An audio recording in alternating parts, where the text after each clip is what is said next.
일터와 모임 관련 코로나19 집단 감염이 이어지면서 전북 지역에서 하루 두 자릿수 확진이 계속되고 있습니다. 전주시 의회가 부동산 투기 전수조사를 결의했지만 열흘이 넘도록 별다른 진척을 보지 못하고 있습니다. 전주국제영화제가 영화는 계속된다라는 표 속에 오는 29일 개막합니다. 온라인과 오프라인으로 관객과 소통할 이번 영화제 이모저모를 살펴봅니다. 노원 세모녀 살해 사건을 계기로 스토킹 범죄에 대한 사회적 경각심이 커졌습니다. 스토킹과 스토킹 처벌법에 대한 전문가 의견을 이슈K에서 들어봅니다.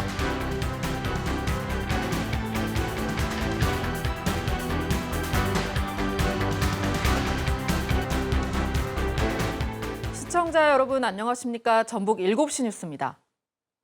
전북에서 가족과 지인 간 모임, 직장 등을 중심으로 집단 감염이 끊이지 않고 있습니다. 하루 두 자릿수 확진이 이어지고 있는 가운데 방역 수칙도 제대로 지켜지지 않고 있습니다. 유진휘 기자가 보도합니다. 익산의 한 대형마트에서 일하던 배송 직원이 코로나19 양성 판정을 받았습니다. 그 뒤 직장 동료와 가족 등으로 추가 감염이 이어졌습니다. 전주모 웹 개발회사와 관련해서도 추가 확진자가 발생하면서 지금까지 10여 명이 감염된 것으로 파악됐습니다. 방역당국은 확진자들이 실내에서 근무하면서 일부 방역 수칙을 지키지 않은 것으로 보고 있습니다. 군산에서도 가족과 지인 간 만남으로 추가 확진이 이어지는 가운데 군산과 전주, 익산 완주에서 연쇄 감염으로 이어진 수정교회의 이른바 치유 예배발 확진자가 2명 더 나와 누적 확진자가 20명을 넘어섰습니다. 하루에 20명이 넘나드는 그 확진자 수로 해서 송구하다는 말씀 드리면서 일터든 삼터든 어느 곳에서든 방역 수칙을 철저하게 지켜주시는 내용 말고는 하루 두 자릿수 확진이 이어지면서 자가격리자도 2,000명을 훌쩍 넘었습니다. 방역당국은 확진자가 급증할 수 있을 것으로 예상하고 병실 확보와 의료 인력 확충에 대비하고 있습니다. 병상이 여유로운 상황이 아닙니다. 이런 정도 지속이 되는 경우라면 3일 정도 후가 되면은 병상을 염려해야 되는 상황일 수 있는데요. 한편 전북 지역에서는 대상자 24만여 명 가운데 5만 2천여 명, 21.13%가 백신 접종을 마쳤습니다. KBS 뉴스 유진입니다. 송하진 도지사가 오늘 전주시 보건소에서 아스트라제네카 백신을 맞는 등 전북 자치단체장들의 백신 접종이 이어지고 있습니다. 정부는 최근 각 자치단체의 지역재난안전대책본부장에 백신 접종 참여 공문을 보냈고 지난 1일 부안과 장수군수 접종을 시작으로 전북의 자치단체장들도 이달 중에 접종을 마칠 예정입니다. 전라북도는 코로나19로부터 건강과 안전을 지키기 위해 백신 접종에 나서달라고 거듭 당부했습니다. 전주시는 75세 이상 노인들이 더욱 편리하게 코로나19 백신 접종을 받을 수 있도록 모레부터 접종 완료 때까지 수송버스 38대를 운영합니다. 수송버스는 화산 예방접종센터와 동주민센터를 오가며 서신동과 평화이동, 진북동 등 접종 대상자가 많은 곳은 하루 4차례, 그 밖 동은 2차례 운행합니다. 백신 접종에 동의한 노인들은 접종 날짜를 예약할 때 수송버스 탑승 여부를 정한 뒤 탑승 시간과 장소 등을 안내받습니다. 전주시 의회에 이어 전북도의회도 부동산 투기 전수조사를 한다는 소식 전해드렸는데요. 벌써부터 한계를 드러내고 있습니다. 이유가 무엇인지 이종환 기자가 보도합니다. 전국 기초의회 가운데 가장 먼저 투기 의혹 조사를 받겠다고 결의한 전주시의회. 우선 시 부동산 거래 특별조사단에 조사를 맡겨 위법행위 여부를 가리겠다고 밝혔습니다. 현재 전주시 의회 의원 모두는 향후 투기 의혹 전수조사를 위한 개인 정보에 대한 제공과 적극 동참할 것을 천명하며 그 후로 열흘 넘게 지났지만 아직 시의원들에 대한 조사 움직임은 없습니다. 조사를 시작하려면 개인정보 제공 동의가 필요한데 지금까지 동의서를 제출한 의원은 절반을 조금 넘는 수준에 그쳤습니다.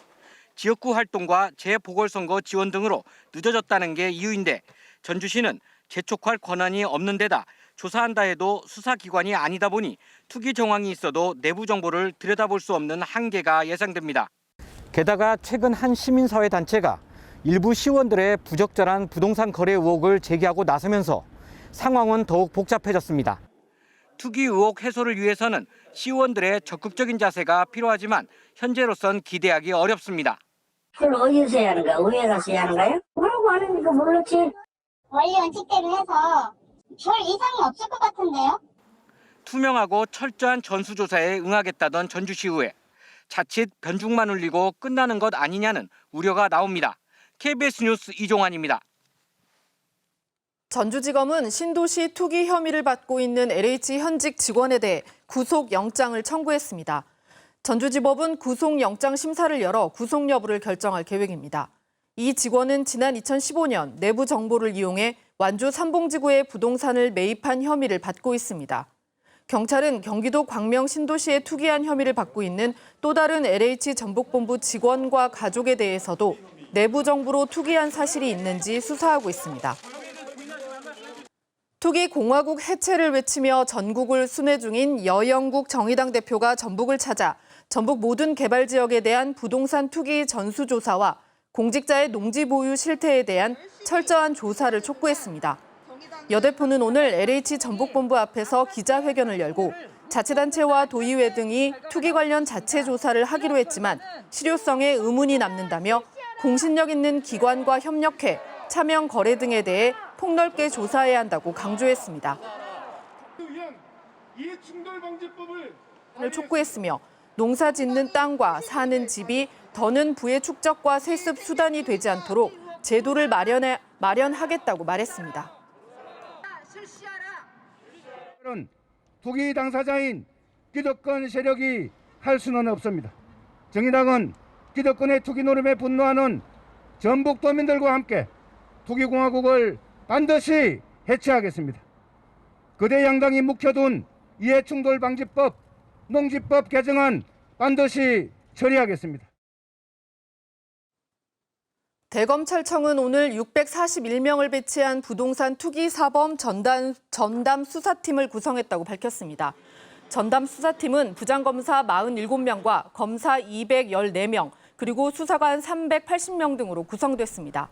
대검은 전담 수사팀을 중심으로 부동산 투기를 근절하기 위해 모든 역량을 집중해 나갈 계획이라고 설명했습니다.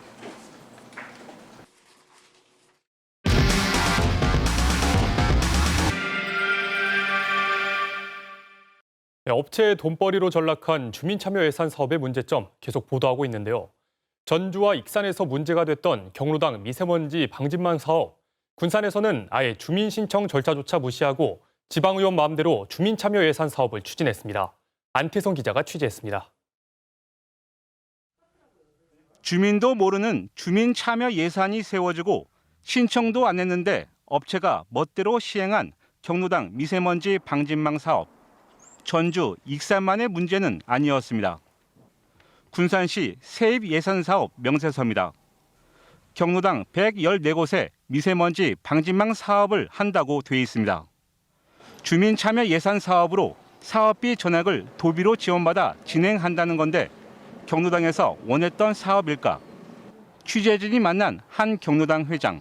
얘기만 한번 듣고 소식이 없어. 그 얘기는 어디서 들은 거예요? 통사비서를 들었죠. 그 회장님은 저기 이거 신청한 건 아니고. 신청 아니죠. 다른 경로당에도 확인해봤습니다. 그런 거 저는 전혀 모르는데 회장도 있고 부회장도 있고 총무도 있고 재무도 있는데 그런 사람들이 하나도 모르게 그럼 해서 하는 그런 사업이 있대요? 주민센터를 찾아가 경로당 방진망 사업이 어떻게 추진된 것인지 물었더니 경로당에서 신청한 게 아니라고 말합니다. 지난해 10월이나 11월쯤 한 도의원으로부터 전화가 와 사업 얘기를 들었다는 겁니다. 주민 신청을 받으라고 내려온 건 한 건 없었고 일단은 구도로만 제가 얘기를 들었었던 상황이에요. 구도로면은 저기 시에서 구도를 받으셨어요? 아니면 의원을? 네, 의원님한테. 도의원을 말씀하시는 거죠? 그 뒤 지난달에 한 업체 관계자가 주민센터를 찾아와 견적서와 명함을 놓고 갔다고 말합니다. 전주와 익산 등에서 문제가 됐던 그 업체였습니다. 해당 업체에서 일했던 직원은 사업이 결정되기도 전에 방진망 설치를 위한 작업을 준비했다고 취재진에게 밝혔습니다. 제가 저 견적서를 전달받은 것은 작년 10월 20일이고요. 그런 거를 측정하고 사진 찍고 했던 것은 9월 전이지 않았을까 이렇게 생각을 해봅니다. 주민센터에 전화를 한 도의원이 자기 지역구인 8개 면과 동에 경로당 방직망 사업을 하겠다며 세운 예산은 1억 5천여만 원. 주민 참여 예산이었지만 주민들은 신청조차 하지 않은 사업입니다. 해당 도의원은 청탁은 없었다고 해명했습니다. 복지 쪽을 내가 좀 좋아하는 사람이에요. 그래서 미세먼지 좀 잡아주려고. 우리가 누구 부탁받고 오는 거 있어요. 서로들 자기들이 알아서지. 군산시는 논란이 일자 사업을 전면 보류했습니다. KBS 뉴스 안태성입니다. 주민참여 예산의 의미와 개선 방안을 살펴보는 생방송 심층 토론이 오늘 밤 10시 KBS 1텔레비전에서 방송됩니다. 주민참여 예산은 지방재정 운용의 투명성과 공정성을 높이려고 도입됐지만 일부 지방의원들의 쌈짓돈처럼 쓰이거나 민원성 사업 해결 수단으로 변질됐다는 비판을 받고 있습니다. 오늘 토론회는 최영일 전라북도의회 부의장과 이상민 익산참여연대 사무처장이 나와 의견을 나눕니다. 김제시의회 나선거구 보궐선거가 내일 오전 6시부터 오후 8시까지 치러집니다. 전북선거관리위원회는 김제시 용지면과 백구면, 금구면, 검산동 지역 9개 투표소에서 투표가 이루어지며 선거인은 반드시 주민등록증과 여권 등 신분증을 가지고 지정된 투표소를 방문해야 한다고 안내했습니다. 선거일에는 선거운동을 할 수 없으며 일시적 외출이 허용된 코로나19 자가격리자는 공무원 안내에 따라 자동차나 도보로 마감 전까지 투표소에 도착해야 합니다. LX 한국국토정보공사 김정렬 사장은 오늘 기자회견을 통해 LX를 기존의 지적 측량 업무를 넘어서 공간정보 전문기관으로 바꾸겠다고 밝혔습니다. 특히 지난 2018년부터 전주시가 추진해온 지상과 지하 등을 3차원으로 구현해 종합적인 공간정보를 제공하는 디지털 트윈 사업을 확대할 방침입니다. 한편 최근 LG그룹 계열 자회사가 사명을 LX홀딩스로 추진한 데 대해 LX홀딩스가 출범한다면 특허청에 사용금지 가처분 신청을 할 계획이라며 다만 LG 측이 진정성 있는 대화에 나서 혼동을 줄일 수 있도록 디자인을 바꾸는 등의 방안을 찾는 게 가장 좋다고 말했습니다. 또한 전임 최창학 사장이 해임 취소 소송에서 승소하며 다시 회사에 복귀한 것과 관련해서는 경영상에 큰 혼란은 없다고 밝혔습니다. 세계보건의 날을 맞아 전국보건의료산업노조 전북지부는 오늘 전북도청 앞에서 기자회견을 열고 공공의료 강화와 보건의료 인력 확충을 촉구했습니다. 보건의료노조는 코로나19 4차 대유행에 대비한 공공병원 확대와 의사인력 증원을 요구하고 국민들이 코로나 백신 접종에 적극적으로 나서도록 백신 휴가를 실질적으로 보장하라고 주장했습니다. 또 전북 지역의 공공의료 지원이 유독 열악하다며 송하진 지사에게 면담을 요청했습니다.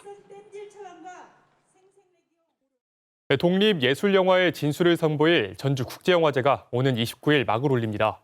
코로나19가 바꿔놓은 일상과 시대정신을 담은 작품들이 관객과 소통할 준비를 마쳤습니다. 조선우 기자입니다. 임금을 제때 받지 못해 자녀들을 시설에 보내게 된 한 가장의 이야기를 다룬 아버지의 길. 세르비아의 허술한 사회보장제도 속에 상처받은 가정을 그린 이 작품은 이번 전주국제영화제 개막작으로 선정됐습니다. 어려운 가정들에게는 상처가 되고 또 오히려 위로가 되지 못한 허울뿐인 제도가 되지 않는가라는 좀 반성도 느끼게 해주는 정말 좀 먹먹한 작품이고 이 밖에 48개 나라의 독립예술영화 186편이 상영 준비를 마쳤습니다. 이번 영화제의 표어는 영화는 계속된다. 코로나19 상황에서도 창작의 끈을 놓지 않고 스크린에 시대정신을 담아내려는 영화인들의 의지가 표현됐습니다. 우리가 지금 처해 있는 현실을, 코로나라는 현실을 담고 있는 영화들을 좀 많이 보여주고자 이런 프로그램을 기획을 했고요. 여기에 여성 영화인들의 작품 세계를 조명하는 특별전과 장애인, 성소수자 등 소외계층의 이야기를 다룬 작품들이 축제를 더욱 풍성하게 채울 예정입니다. 코로나19로 지난해에는 모든 작품들을 온라인으로 상영했지만 이번에는 방역 수칙을 강화해 4편 가운데 1편은 영화관에서 선보일 예정입니다. 방역 대책보다 반 단계 더 엄격하게 해서 영화제를 개최하기로 했고 해외 게스트들은 영화가 끝나면 온라인으로 직접 연결해서 올해로 22번째를 맞는 전주국제영화제는 오는 29일부터 다음 달 8일까지 열흘 동안 전주 영화의 거리 일대에서 이어집니다. KBS 뉴스 조선우입니다. 익산경찰서는 오늘 오후 3시 30분쯤 익산시 금마면 미륵산 정상 근처에서 낙엽에 덮인 채 숨져 있는 여성을 발견하고 수사에 나섰습니다. 경찰은 숨진 여성의 신원을 74살 A씨로 파악하고 타살 정황이 있는지를 밝히기 위해 미륵산 주변에 CCTV를 확보하는 등 수사를 벌이고 있습니다. 오늘 아침 8시 30분쯤 남원시 주천면 지리산 군용폭포 주변에서 등산객 2명이 10m 아래 계곡으로 추락했습니다. 이 사고로 57살 A씨가 목숨을 잃었고 67살 B씨는 크게 다쳤습니다. 경찰은 이들이 발을 헛디딘 것으로 보고 정확한 사고 경위를 조사하고 있습니다. 전자발찌를 찬 채 여성을 강제추행한 혐의로 60대 남성이 구속됐습니다. 이 남성을 감독해야 할 보호관찰소는 남성이 검거되고 나서야 범행이 있었던 걸 알았습니다. 서윤덕 기자입니다. 지난 4일 진안에서 60대 남성이 경찰에 붙잡혔습니다. 남성은 여성을 자택으로 데려가 강제로 추행한 혐의를 받고 있습니다. 출동한 경찰에 붙잡힌 이 남성은 전자발찌를 차고 있었습니다. 법무부는 남성이 성폭행을 저질러 수감됐다가 지난 2016년 10월 출소한 뒤 전자발찌를 부착해왔다고 밝혔습니다. 출소 4년여 만에 전자발찌를 찬 상태로 다시 성범죄를 저지른 건데 남성을 감독해야 할 전주보호관찰소는 이 남성이 경찰에 체포된 뒤에야 범행 사실을 알았습니다. 보호관찰소가 소속된 법무부는 여성에게 처음 접근한 장소가 남성의 자택과 멀지 않았고 과거 피해자에 대한 접근만 금지돼 있어 경보도 울리지 않았다고 해명했습니다. 하지만 지난달 광주광역시에서도 전자발찌를 차고 강제추행한 혐의로 30대 남성이 붙잡히는 등 비슷한 일이 잇따르면서 관리 강화를 요구하는 목소리가 큽니다. 해당 남성이 범행을 부인하는 것으로 전해진 가운데 법원은 구속영장을 발부했습니다. KBS 뉴스 서윤덕입니다. 노원 세모녀 살인사건 피의자인 김태현이 범행 전은 물론 당일에도 숨진 큰딸이 자주 가던 PC방에 들른 사실이 확인됐습니다. 이번 범행 전 성 관련 범죄로 벌금형을 3번 받은 사실도 드러났습니다. 신지수 기자가 취재했습니다. 검은 옷에 검은 마스크를 쓴 한 남성이 걸어갑니다. 노원 세모녀 살인사건 피의자인 김태현입니다. 사건 당일 세모녀가 사는 아파트 도착 30여 분 전 인근 PC방으로 가는 모습입니다.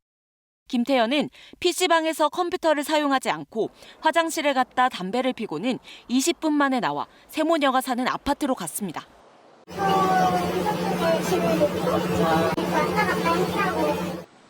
이 PC방은 피해자인 큰딸이 자주 가던 곳입니다.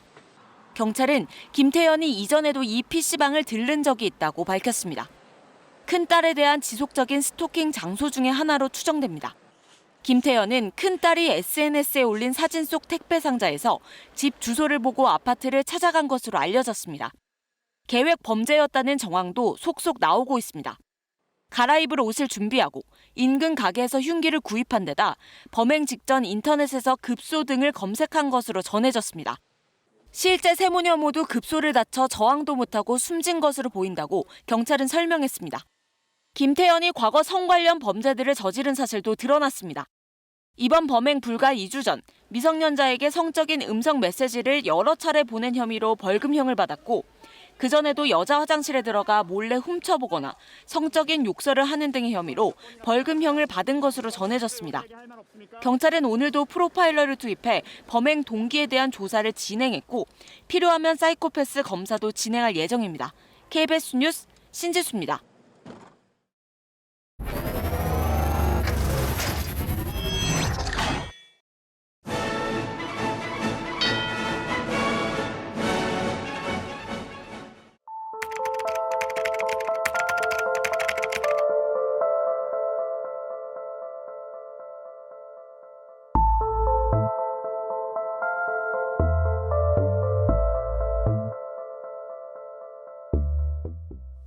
피해자 집 주소는 어떻게 알아내신 겁니까? 스토킹했다는 거 맞습니까?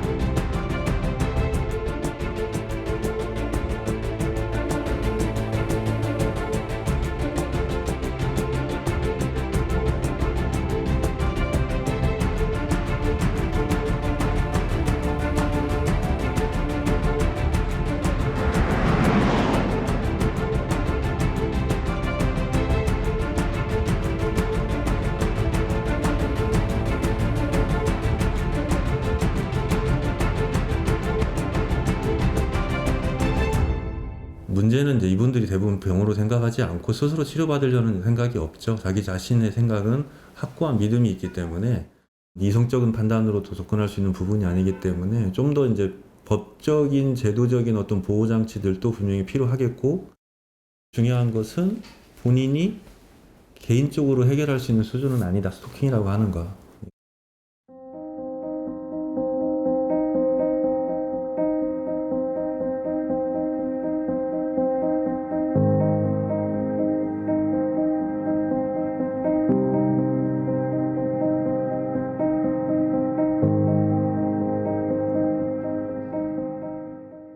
신상공개 관련해서는 물론 가해자 측에서는 인권 침해가 있기는 한데, 근데 어떻게 보면 그 가해자도 피해자한테 정신적으로 피해를 준 게 맞기 때문에 신상 공개를 하는 게 결과론적으로는 동등하지 않나. 한두 번 전화하면 스토킹이라는 어떤 죄로 되니까 뭐 벌금을 매긴다든지 심지어 뭐 감옥에 간다든지, 그러면 모든 것이 여성 중심으로 된 것에서 그게 조금 남성적으로 법장을 좀 완화시키면 좋겠다 생각됩니다. 억울한 남성이 없도록 그것을 좀 개편해서 잘 되어져야. 팬분이 이제 계속 방송 촬영하는 거 보고 찾아와가지고 이제 집 앞에서 기다리고 띵동 누르고 도망가고, 처음에는 이렇게 나쁜 사람이라고 생각하지 않았었어요. 근데 이제 나중에 조금 신고해야죠. 당연히 그래서 처벌받게 해야죠.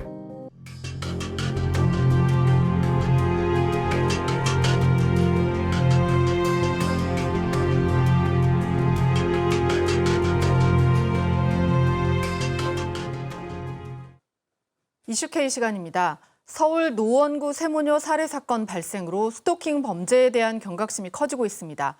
이른바 스토킹 처벌법이 좀 더 빨리 통과됐다면 무고한 희생을 막을 수도 있었을 거라는 목소리도 나오는데요.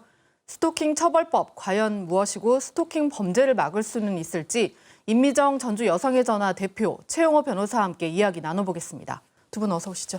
안녕하세요. 네, 안녕하세요. 예. 먼저 변호사님, 예. 스토킹 처벌법 구체적으로 어떤 내용을 어떻게 처벌한다는 건가요? 이제 스토킹이라는 건 저희가 문헌적인 의미로는 이제 몰래 쫓아간다 뭐 이런 의미인데, 이제 스토킹 처벌법에서는 스토킹에 이제 정의를 해요. 그래서 의사에 반해서 정당한 이유 없이, 그다음에 지속적 반복적으로 상대방에게 불안감, 공포심을 일으키는 행위예요. 네. 그래서 이제 여기서는 예시적으로 나오는 게 접근하거나 진로를 막는 행위, 기다리거나 지켜보는 행위, 뭐 문자를 보는 행위, 물건을 두는 행위, 네. 물건을 훼손하는 행위, 이 경우에 있어서 처벌을 하겠다는 게 사실 이 법의 내용입니다. 네. 임 대표님, 그런데 이 법이 22년 동안 국회 문턱을 넘지 못했다고 하던데요. 이유가 뭔가요?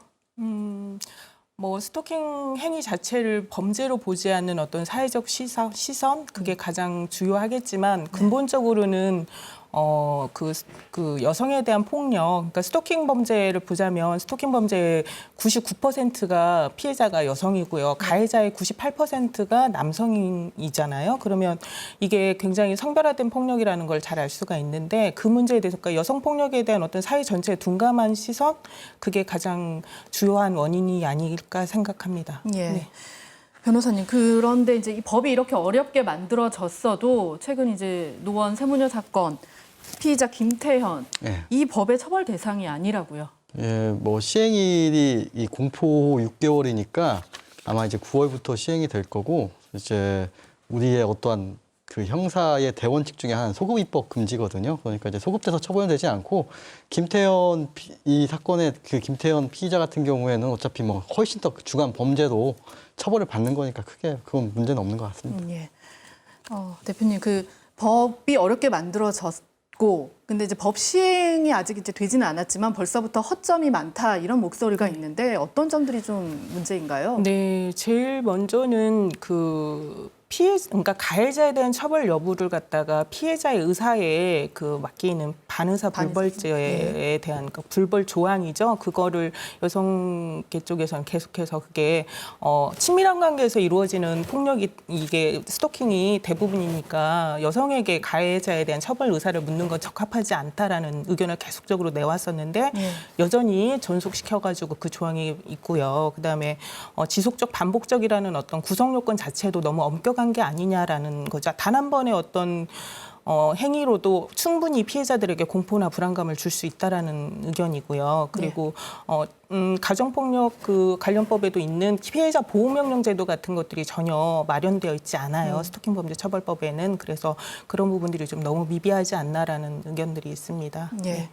변호사님 그러면은 아까 말씀하신 대로 피해자가 처벌을 원하지 않으면은 처벌할 수 없는 반의사 불벌죄 이 조항이 포함된 이유는 뭔가요? 먼저 이제 반의사 불벌죄가 뭔지 알아봐야 되는데 이제 뭐 좀 독특한 우리나라 외에 몇 국가가 없을 거예요. 반의사 불벌죄는 친고죄는 많이 있는데 반의사 불벌죄는 없는데 차이가 뭐냐면 친고죄는 고소가 있어야 수사가 시작을 되는 거예요. 근데 반의사 불벌죄는 그냥 고소 없이도 수사를 할 수 있지만 내가 저 사람을 처벌을 원하지 않으면 소추권이 없는 거예요. 기소할 수 없는 거죠. 이제 이 차이가 있는 건데 이제 반의사 불벌 친고죄는 이제 흔하게 알 수 있는 게 예전에 이제 강간죄였죠. 이제 그 강간죄는 폐지됐으니까 뭐 친고죄는 별도로 하고 반의사 불벌죄가 어떤 법률에 규정이 돼 있냐면 근로기준법 임금을 지급받지 않았는데 이제 사업주를 고소를 하거나 수사가 진행됐지만 내가 처벌을 원하지 않아요 하면 사업주는 처벌을 받지 않아요. 아니면 폭행죄, 명예훼손죄, 협박죄 정도가 이제 반의사 불벌죄도 규정이 돼 있죠. 반의사 불벌죄가 왜 규정이 돼 있냐 생각을 해보면 이제 우리가 국가 형벌권이라고 하는 건데 이게 누가 나쁜 짓 했으니까 다 처벌을 해야 돼. 뭐 이렇게 볼 수도 있겠지만 어떤 해결책은 국가 형벌권이라는 건 좀 최후 보충적이라는 의미거든요. 그래서 뭐 가벼운 범죄, 뭐 폭행 같은 경우에 뭐 둘이 합의를 했고 처벌을 원하지 않는다면 국가가 굳이 나서지 않겠다라 이런 의미가 있는데 이제 스토킹 범죄도 사실은 뭐 아까 이제 어렵게 통과가 됐고 지금까지 이걸 범죄화하는데 어려운 부분은 있었어요. 다만 스토킹 범죄한 위험이 구체화되거나 현실화되지 않은 상황이거든요. 사실은 기존에 우리가 때리거나 협박을 하거나 그게 아니라 가만히 서 있거나 뭐 물건만 보낸 행위까지 처벌을 하겠다는 거기 때문에 이제 그런 좀 평온한 해결, 평화적 해결도 가능하게끔 뭐 놔뒀다고 보여집니다. 처벌 행위가 좀 모호한 상황이기 때문에 그러니까 처벌이 좀 그 부분에 있어서는 좀 약한. 기본적으로 가벌성이 높지 않다라고 볼 수도 있는 것 같아요. 다른 문제 조항은 없나요, 혹시? 아까 이제 말씀하셨던 지속적 반복적 행위의 요건으로 넣은 거에 대해서 뭐 이제 저는 이제 이걸 뭐 문제다 아니다 이걸 떠나가지고 스토킹이라는 게 사실은 누군가 쫓아다니는 행위인 건데 단순히 뭐 1회 내가 오지 마세요 했는데 1회에 그쳤다고 한다면 이걸 처벌을 해야 되냐 사실 이런 문제는 있어요. 그래서 누군가 명시적인 거절 의사임에도 불구하고 이걸 계속적으로 반복적으로 했을 때 이 처벌이 되는 것으로 보여져요. 그래서 지속적 반복성의 어떠한 요건은 좀 필요하지 않나 그런 생각이 듭니다. 그러니까 일단 한 번만 스토킹을 하더라도 처벌을 해야 되는 거 아니냐 이런 의견인데 그거는 지금 이제 포함이 안 됐다는 말씀이시죠? 예, 그래서 제가 지속적 반복적 요소가 이 스토킹의 어떤 범죄를 규정하는데 전 중요 요소로 보여집니다. 그리고 이제 스토킹이라는 게 또 여러 가지 경우가 있는데 다른 사람을 시켜서 그러니까 직접 스토킹을 하지 않고 다른 사람을 시켜서 대신 물건이나 아니면 사진을 보내는 거 이런 거는 좀 범죄에 포함되는지 그리고 또 스토킹 피해자 가족이나 아니면 피해자와 같이 사는 어떤 동거인이 같이 피해를 받았을 때 이거 역시 좀 처벌이 가능한지 뭐 이런 점들도 있을 것 같은데요. 이제 그 스토킹 처벌법상의 행위에 있어서 물건을 두는 행위에는 제3자를 시키는 경우에도 포함이 되거든요. 흔히 얘기하면 이제 내가 직접 안 두더라도 택배로 보내면은 사실은 제가 책임이 되는 거지 택배 기사가 처벌받는 건 아니잖아요. 그래서 그걸 포함이 제3자가 두는 경우 당연히 포함이 되는 거고 이제 아직은 이게 이제 입법이 시작된 거고 이제 아직 어떠한 해석을 받아본 적은 없겠지만 가족들이 피해를 입으면 제 생각엔 그 가족은 피해자 외가 아니라 사실 가족도 피해자도 보여지거든요. 그래서 뭐 가족들도 피해자도 보게 된다고 한다면 그건 문제점은 좀 없지 않나 생각이 듭니다. 임 대표님, 이제 이렇게 허점도 있고 문제점도 있는데 좀 이런 것들을 좀 보완할 좀 방법이 있을까요? 보완책이라면 사실은 저희가 바라봤을 때 이게 피해자와 피해자 등으로 나누어져 있는 것이라든지 목적 조항 자체가 그 개인의 어떤 자유로운 인권 보장이라든지 평화로운 사생활 이런 게 아니라 어떤 건강한 사회질서 확립 이런 식으로 목적 조항 자체도 그렇게 되어 있는 것들에 대해서 저희는 좀 약간 좀 결이 다르지 않나라고 생각하고 있거든요. 그래서 보완이라고 한다면 저희는 앞으로도 이제 개정을 촉구하는 어떤 운동을 좀 해나가야지 않나라고 생각하고 있습니다. 그 방법 외에는 달리 그러니까 피해자에 대한 보호나 어떤 지원책 사실은 피해자 일상들이 굉장히 많이 무너져요. 저희 사례에서도 내담자분께서는 집 밖으로 외출 자체를 못 하실 정도로 공포에 시달리시는 경우들도 좀 있었어요. 사례에서 보고되기도 하고 그랬었는데 일상이 무너져 있는 거에 대한 어떤 지원 체계 같은 것들이 전혀 언급이 되어 있지 않아서 이거는 보완이 좀 필요하지 않나라고 생각하고 있습니다. 전북에서도 피해 상담이 좀 많죠?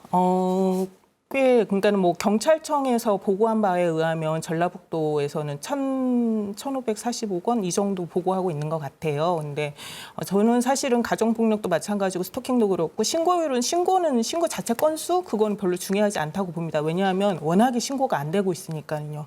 이거에 대해서 스토킹이라는 행위에 대해서 처벌하는 규정 자체도 없었는데 피해자가 호소한다 한들 그게 실효가 없잖아요. 그래서 사실은 개인이 참아야 되는 개인의 문제로 그냥 인식하고 그냥 상담 자체를 별로 하지 않고 신고 자체는 더 하지 않는 경우들이 많기 때문에 별로 유의미한 숫자는 아니라고 봅니다. 변호사님은 어떻게 보완할 대책?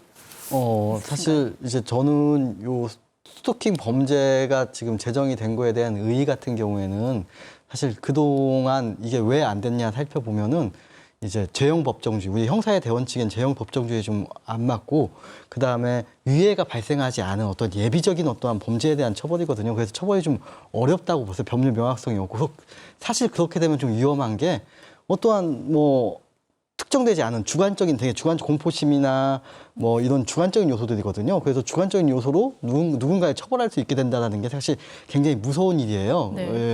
그러니까 검사나 판사에게 굉장히 자의적인 어떠한 처벌권을 줄 수도 있는 거고요. 그래서 이런 부분들이 굉장히 무서운데 저는 굉장히 큰 이번 법의 의의는 사실은 스토킹이라는 게 범죄고 더 이상 하지 말라는 데 의의가 있다고 보여져요. 하지만 이걸 처벌을 위주로 만약에 생각을 하면 안 되는 거고 사실 예방, 그러니까 우리가 얘기했던 긴급조치, 응급조치 같이 누군가에 널 접근하지 말라라는 어떠한 경찰관에게 어떠한 그런 권한도 주고 의무와 책임도 주고 그리고 더 이상 이제 접근금지 가처분 같은 것도 두고 피해자 보호 조치도 취할 수 있거든요. 사실 그 전까지만 해도 소극적이었죠. 스토킹이라고 하면 경범죄 처벌법상 10만 원의 어떠한 과태료에 불과하니까 소극적이었지만 지금 이 법을 통해서 처벌보다는 예방에 좀 중점을 둬야 되지 않나 그런 생각을 좀 하고 있습니다. 오늘 두 분 말씀 감사합니다. 다음 소식입니다. 수천억 원 규모의 투자금 환매 중단 사태를 일으킨 옵티머스 펀드에 대한 분쟁 조정 결과가 나왔습니다. 결론은 일반 투자자들에게 투자금 전액을 돌려주라는 겁니다. 금융투자 상품과 관련된 분쟁 조정 절차에서 전액 반환 결정은 지난해 라인펀드에 이어 두 번째입니다. 김범주 기자의 보도입니다. 금융감독원이 환매가 중단된 옵티머스 펀드의 일반 투자자 계약분에 대해 계약 취소와 함께 투자원금 전액 반환을 결정했습니다.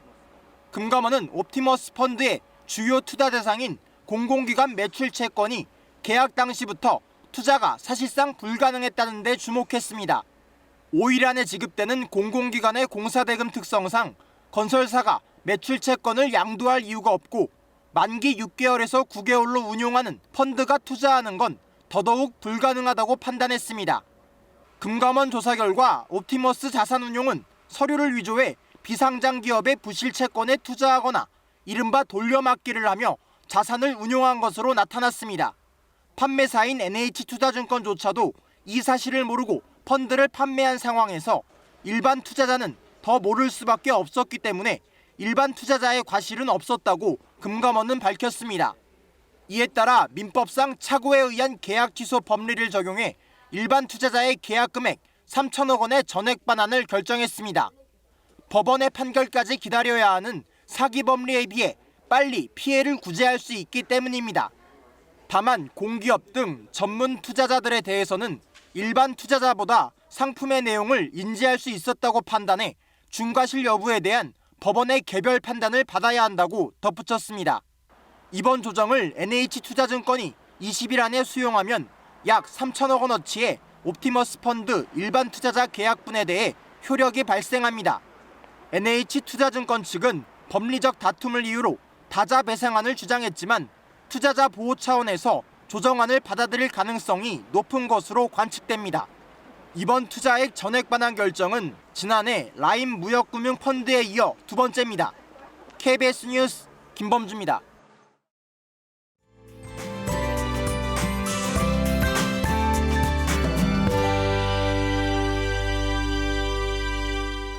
벚꽃이 지고 새싹이 돋아나고 있습니다. 당분간 일교차 큰 전형적인 봄 날씨가 이어지겠는데요. 아침, 저녁에는 쌀쌀하지만 낮에는 20도 가까이 올라서 온화하겠습니다. 하루 사이에도 기온 차이가 크게 나는 만큼 면역력 관리 잘해주셔야겠습니다. 위성 영상입니다. 오늘 낮부터 구름이 걷히고 맑은 하늘이 드러났는데요. 내일도 고기압의 영향권에서 대체로 맑겠지만 오전 한때 미세먼지 농도가 높게 나타나겠습니다. 내일 기온 보겠습니다. 아침 기온은 오늘과 비슷하겠고 낮 기온은 오늘보다 더 올라서 포근하겠습니다. 아침 기온 익산 4도, 군산과 김제 6도에서 시작하겠고요. 한낮에는 군산과 부안 18도, 전주 21도까지 오르겠습니다. 동부 내륙은 이른 아침에 안개가 끼는 곳이 있겠습니다. 아침 기온이 3도 안팎으로 떨어져 서리가 내리고 얼음이 어는 곳이 있겠습니다. 한낮에는 20도 안팎까지 올라서 포근하겠습니다. 물결은 서해남부 전해상에서 잔잔하겠습니다. 이번 주 대체로 맑은 날씨가 이어지면서 대기는 차차 건조해지겠고요. 다음 주 월요일부터 화요일 사이에는 전국에 비가 내릴 전망입니다. 날씨였습니다. 생태탕 식당을 갔는지 안 갔는지 존재 자체가 거짓말인지 아닌지 정책 대결이 아닌 꼭 진실 공방 같습니다. 어떤 정책을 내놨는지, 지역 발전 구상은 무엇인지, 선거에서 나와야 할 진짜 이야기는 잘 보이지 않습니다. 김제에서도 시의원을 뽑는 보궐선거가 내일 치러집니다. 유권자의 한 표는 우리 지역에 꼭 필요한 일꾼을 뽑는 힘을 가지고 있습니다. 뉴스를 마칩니다. 시청해주신 여러분 고맙습니다.